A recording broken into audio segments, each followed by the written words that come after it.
Dear Mr. Bierman, we love what you've done with Hyundai and bringing about N Division, but we got some disagreements. What's up, everybody? Welcome to this episode of Car Rant. My name is Nick Lanz, and if you're new around here, we do builds, reviews, and have candid conversations about cars and car culture. So, if that sounds interesting to you, please hit the subscribe button and stick around because there's crazy stuff coming up the pipeline for us. With that said, let's talk about this. The last 10 years have been abuzz with some incredible concept cars. Some that have made it to the showroom floor, albeit not quite the same way we envisioned, like the FT1, and some that we may never see again. But the reality is that Hyundai delivered on their concept car. The Envision 74. This car looks amazing. It's got some crazy good stats behind it, and functionally could be one of the best performing vehicles ever made if Hyundai gave it a shot. Albert Bierman, head of N Division, came out and straight up said that they're not interested in making it. In fact, they don't want to make it. They want to bring attention to the brand using the car, but they'd rather focus on their bread and butter, making good N Division versions of the cars they already have. Basically taking a note out of M Division from BMW, his former home. Now, while this works for companies like BMW and Nissan with their Nismo, it doesn't feel the same when it comes to Hyundai. The ends just feel cranked to 11. It's not like it's a cut above. It feels like a completely different, higher performing car. They don't really feel like another one of their bread and butter cars. In fact, they feel like something special. And the Envision 74 really capitalized on that unique specialness.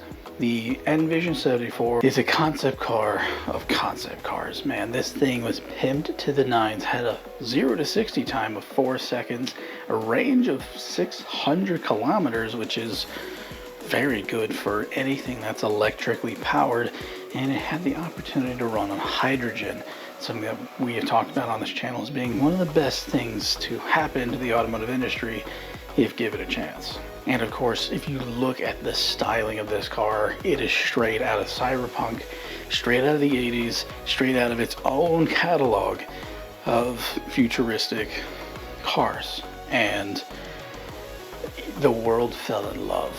I myself included want to see this thing made just so I can have a chance to try and drive one, because the fact that it's a electric vehicle that can drift because it's independent torque vectoring, like, this is an incredibly cool car and it looks fantastic. This is one of those examples where we in the car community clamor for this thing to be made. All I can think of is the FT1 concept for the Supra. The FT1 was a perfect example of quality engineering, designing, and styling, and it really felt like a Supra successor. But instead of getting that, we got the LC500, which was definitely a Supra successor, and this thing that they partnered with BMW to make that doesn't really feel like a Supra, but it's still a good car.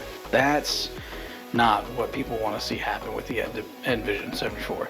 They want to see the N74 made just the way it is. And the reality is that there's opportunity for that to take place. They just need to be given a chance. You see, he's concerned that people are going to buy this thing and then keep it in a collection, that they're not going to actually go out and use it for what it was meant for. He recognizes that it's a brand shaper car and that it's something that they can look to and draw inspiration from, but he won't utilize it. To quote him, he says, "We are Hyundai N. We're not making show cars. We want to make cars for the kids, for the enthusiasts, and it has to be affordable, track day capable." And as someone who's had friends that have worked for the local Hyundai dealer and been able to test these cars out, they're fast. They are a lot of fun. They are very dangerous in the hands of some people like us, because we would definitely buy that speedometer to use it. To continue his quote, "If you have this $200,000, $300,000, $400,000 car, how much will you push it on the track? What is a sustainable value for a brand to make this car? We could get a lot of front pages for 2 weeks, 2 months, and you get all this hype on the internet for 3 days or 5 days, and that's it. I want to see N cars on the road as many as possible and not the front page car for the very few who put them in the garage. That's not my understanding of what the job is for Hyundai N. I read that from this article the first time, and genuinely, I understood his point. I see where he's coming from. It's going to be tough for Hyundai to be sustainable marketing this car and trying to sell it to the masses while wanting to also maintain that vision of fast cars for the everyday man. But the truth is they could still make a car like this car while not making this car. You see, more than all the technical prowess that this car has, and there is tons of it there, we all love the way it looks. It harkens back to cars that people are passionate about now. It has looks of the DeLorean, it has looks of some of the older classic pony style tuner cars from Japan and also from America. It's got the long hatch. It looks like something we all wished we owned when we were younger, so we could modify it, cut our teeth learning how to drive it, etc. It harkens back to that nostalgia, and that's the key thing. No one really cared about what it was capable of doing. In fact, we were more excited that it could go into rear-wheel drive mode and do burnouts and drift. We didn't really care about all of the hydroelectric properties that this thing had and it was able to be powered by. We loved how it looked. There's a very good reason why this car got real popular real quick in the JDM scene. Quite frankly, they could slap the V8 out of one of their Genesis cars into this thing and we'd be just as happy. Maybe even more so, because we could go real fast. But the reality is that the style on this car is what makes it a knockout.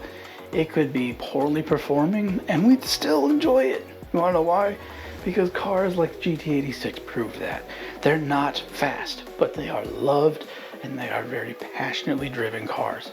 This could be an example of Hyundai stepping into that ring and being able to cast their vote down and say, I think we have what it takes to earn your money. Mr. Bierman, I appeal to you directly. Give us a chance to fall in love with a new car.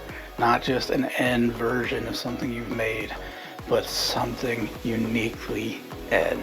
We've already fallen in love with your concept car.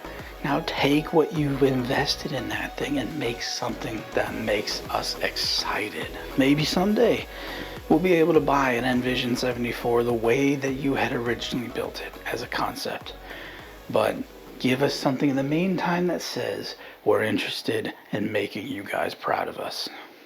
Well, my friends, what do you guys think? Do you agree with me? Do you think they really should make this car, or do you think it should just go down in the annals of history as one of the coolest concepts ever made?